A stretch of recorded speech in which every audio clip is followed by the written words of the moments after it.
e como fica a família. Agora a gente vai para o outro lado. Para aquele filho desejado, para aquele filho querido, para aquele filho amado, para aquele filho imaginado, para todos os papéis que eu imaginei para ele e tudo que eu pensei no futuro dele e em mim. Eu, mãe. Eu, pai. Como eu fico nisso tudo? Como entender tudo isso? Como captar tudo isso? Como evidenciar e como viver, como resolver? Bom, a gente tem que falar que se existe realmente um diagnóstico, todo esse sonho que eu tive, tudo isso que eu coloquei em uma criança, que não me pediu para colocar, mas que é normal ser colocado, existe um luto. O que seria esse luto? Porque luto remete à morte e remete à perda. Realmente é uma perda de um sonho, de uma criança que eu imaginei, desejei e planejei, normotípica, alegre, participativa, inteligente, e queria crescer, e etc, etc, etc. E ela não vai me apresentar isso no decorrer da vida dela. E com isso, cada vez que eu percebo que essa criança não apresenta isso, eu perco um pouco disso em mim, porque eu não tenho onde botar isso. Então, eu tenho que tirar isso de dentro de mim, porque eu não posso cobrar dela algo que ela não pode me dar. Então, eu quero uma criança que goste de aniversário, eu gosto de uma criança que festeje, que tenha heróis, que me peça isso, que eu não encontro isso. Porque ela não fala comigo, ela não se comunica. Eu quero uma criança que traga desenhos, que conte para mim o que ela fez na escola, os ganhos que ela teve, que a professora me chame e me diga, seu filho hoje foi ótimo, e eu não tenho isso. Eu tenho, às vezes, uma criança agressiva, eu tenho queixas da escola, eu vejo que ela não avança, que ela não faz os deveres. Em algum momento, eu tenho que me dar conta que isso não acontece. Que isso não está acontecendo com essa criança, que é meu filho. E que tudo que eu imaginei não está acontecendo. Eu tenho que colocar isso em algum lugar. E aí vem o luto. Que a perda desse filho desejado ou esperado, na expectativa, e ver nascer em mim a mãe desse que precisa de um olhar especial. É complicado. Sim, é muito complicado. Só vivendo para a gente entender a dimensão disso tudo. Paralelo a isso, é muito importante também, eu vou fazer um adendo pequeno, de que a gente, enquanto pessoas, enquanto mães, a gente imagine que todas as crianças que tenham nascido em algum momento, filhos de vocês, milhares de pessoas que possam estar assistindo nesse momento, não são exatamente aquilo que a gente imaginou. E que o respeito a essas crianças também é fundamental para que a gente tenha uma boa relação com essas pessoas. Então, só um PSzinho para vocês, para a gente se dar conta disso. As crianças não são exatamente o que a gente imagina e a gente tem que respeitar um pouco o jeito dela ser. Vamos voltar para o diagnóstico. Então, isso chama-se luto. É isso que a gente chama de luto. E além de eu ter, como eu já falei, encaminhado tudo o que eu poderia encaminhar para essas crianças em relação a tratamento nesse momento, eu já expliquei como é que faz, agora eu tenho que cuidar de mim. Porque essa criança que está aí, ela vai precisar do meu apoio. Ela vai precisar de uma coisa que é fundamental, gente. Que eu, enquanto mãe, enquanto pai, acredite no crescimento dessa criança.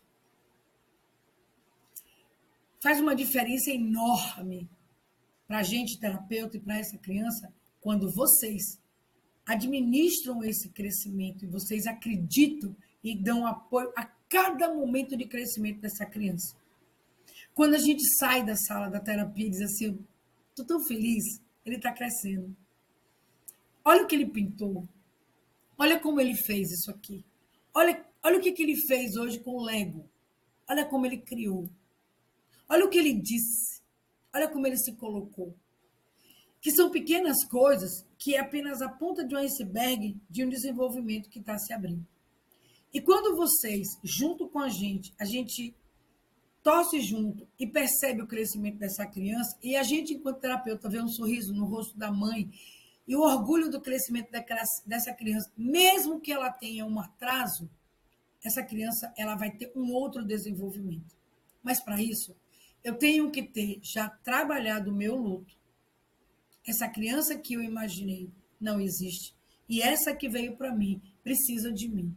Não da minha pena, não da minha superproteção, não da minha negação, não do meu sufocar achando que ele não é capaz, não acreditar que ele vai entender, negar a possibilidade de educar, ser eu a autoridade e ele um ser humano que entende sim e não, obediência, hora de ir, hora de voltar, hora de fazer, de não, banho, tudo, tendo desse complexo, tem que existir. Quanto mais eu olhar para essa criança e tratar ela como uma criança que entenda tudo do jeito dela, mais chances de crescimento eu dou para ela. Quanto mais eu sufocar essa criança e fazer tudo por ela, achando que ela não é capaz, eu estou lesando essa criança além do que ela tem como lesão, menos ela cresce. É difícil, muito difícil. Não é fácil. Eu também sou mãe. Eu tenho 2. E sei o que é isso. Mas nesse momento, quando eu estou aqui falando para vocês, é porque eu quero ensinar para vocês, abrir o coração de vocês, para que vocês entendam que o seu filho, que tem um diagnóstico, que é especial, precisa muito mais que vocês acreditem que ele é capaz do que da superproteção. Bombástico. O filho de vocês que apresentam TDAH não é desculpa para um comportamento que não entende não, que não sabe o que é não, que não. Não. Ele vai precisar muito mais do seu potencial de autoridade, ele vai precisar muito mais do seu olhar mais firme e mais cuidadoso em relação a isso, principalmente no que concerne a rotinas, do que você deixar ele fazer o que ele quer. O seu filho que é autista, tenha ele o nível que estiver, vai precisar muito mais da sua presença junto dele, muito mais perto dele, buscando vincular e dar limites a ele, não deixar ele fazer o que ele quer, do que o que você pensa. O seu filho que tem algum tipo de deficiência e que, de alguma forma, o impeça naquele momento de desenvolver a sua habilidade potencial, vai precisar muito mais do seu olhar e o seu ensejo de autonomia para o seu filho. Que seja começar a tirar a fralda com 2 anos, tirar bico com 2 anos, tirar a mamadeira com 2 anos, torná-lo o mais autônomo possível, comendo sozinho, tomando banho, buscando as suas coisas, se organizando, do que o que você imagina. Em vez de ser uma superproteção sufocadora, todo o comportamento de vocês, pais que têm filhos com diagnóstico, tem que ser revelador. Tem que ser muito mais forte e acreditar que o meu filho, que tem um diagnóstico, é capaz e não incapaz. A palavra desabilitado e treinável foi usada em 1910 por Vygotsky e por Piaget. Porque na cabeça deles, eles entendiam que essas crianças eram desabilitadas, não possuíam habilidade suficiente para o que você puder imaginar. E na cabeça de Vygotsky, ele entendeu que se as crianças fossem treinadas, elas poderiam apresentar um comportamento diferenciado e melhorado. Hoje, a neurociência traz para a gente uma outra visão dessa situação, de que o cérebro tem plasticidade cerebral. E quanto mais cedo a gente começar a trabalhar com essas crianças, dando a elas autonomia, direito de crescimento, possibilidade do olhar materno e paterno, na acolhida do entendimento e da compreensão de que essa criança é inteligente e pode crescer do jeito dela, essa criança, ela cresce, ela vai crescer do jeito dela. Existem vários níveis de situações, mas ela cresce. Ela não vai ser, lá na frente, essa palavra que eu acho insuportável, uma cruz na vida de ninguém. Ela vai ter o seu brilho, ela vai ter os seus momentos, vocês vão poder viver coisas que vocês nem imaginam, porque vocês não fizeram uma coisa diante de tudo isso. Não usaram o diagnóstico para invalidar, inutilizar ou simplesmente sufocar a habilidade e o potencial do filho de vocês. Porque o diagnóstico não serve para justificar ou álibi de inutilização.